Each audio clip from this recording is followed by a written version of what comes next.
नमस्कार बंधुगण JSTech YouTube channel को आपण मानक स्वागत। तो आज यही वीडियो रे जानिबा बंधुगण मलेरिया ज्वर हेले आयुर्वेदिक औषध खाइले केमिति छाड़िब ताहार उपाय गुड़िक जानिबा। तो आम चैनल को नुआ आसी गोटे सब्सक्राइब करदेवे। वीडियो को प्रथम शेष पर्यंत देखिले मलेरिया ज्वर विषय सब जानिजे। तो चलो वीडियो को आरंभ करिबा। गंगशिउली पत्र रस 2 टोला सहित महू आधा चमच मिसाई खाइले विषम अविषम सकल प्रकार ज्वर छाड़ी जाए। ज्वरर प्रथम अवस्था लंघन कर झाड़ा सफा कराई औषध खाइब। गोटे कला थिबा रसुण बाटी राशि तेल मिसाई भोजन पूर्व प्रतिदिन नियमित भाव अंतत 7 दिन खाइले विषम ज्वर और भयंकर बात रोग मान शीघ्र भल हुए। गुआ घी 1 तोला रसुण सुखी ओजन भाजी सकाले खाली पेटरे खाइब। एहीपर प्रतिदिन तैयारी करी लगी 7 दिन खाइले अंतत 6 मास पर्यंत मलेरिया ज्वर हेब नहीं। बालक मात्रा पटल पत्र मुठा गोलुची बासंग पत्र शुंठी धनिया भोइलिम प्रत्येक सुखी ओजन नहीं अधसेर पानी माटी हांदी सिजाई अवशेष 1 छटांकी रहिले छाणी ठंडा करी सेथिरे 1 टोला महू मिसाई खाइब।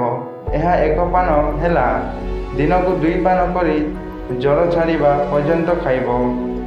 भोइलिम सरस 40 टोला महू 60 टोला पिपली चूर्ण 2.5 टोला गोलमरीच चूर्ण 2.5 टोला ये समस्त मिसाई शिशी रे रखिब। 1 आउंस समभाग पानी मिसाई दिन को 2 थर ज्वर भल होगा पर्यंत खाइब। नूतन और पुरातन मलेरिया ज्वर रे अवश्य औषध कृष्ण तुलसी कंचा पत्र 5 टोला 2 टोला गोलमरीच एकत्र अंतत 5 घंटा खाइले मंद न करी बुट पर बटिका करी शिशी रे रखिब। प्रतिदिन 2टी बटिका खाउथिले मलेरिया ज्वर हेब नहीं। ज्वर समय ज्वर आसबार 1 घंटा बा 2 घंटा पूर्व 2टी बटिका गरम पानी रे खाइब। सर्दी थिले पान रस रे खाइब। ज्वर अवस्था दिन को 4 ରୁ 6टी बटिका खाइब। गोलमरीच को पानी रे पकाइब। जो गोलमरीच पानी रे बुड़ी जीव सेगुड़ी को औषध रे व्यवहार करिब। चिरेईटा 5 तोला को कुटी देई सेर पानी रे भेजाई राति रे गोटे पात्र रे रखिब एवं सेथिरे 1.5 गड़ कना बा गोटे गेंजी बुड़ाई रखिब। सकाले सेई पात्र को चूली रे बसाई मंद मंद जाल देव। जेतेबेले प्राय 2 छटांकी पानी रहिब से कना बा गेंजी को काढ़ी न चिपुड़ी सुखाइब। सुखी गला परे से गेंजी को रोगी पिंधिब। 3 ରୁ 4 दिन पिंधिला परे भल कर धोई पुनर्बार उपरोक्त मते चिरेईता पानी रे सिजाई सुखाई पिंधिब। तो एमिति कले मलेरिया ज्वर शीघ्र छाड़ीज।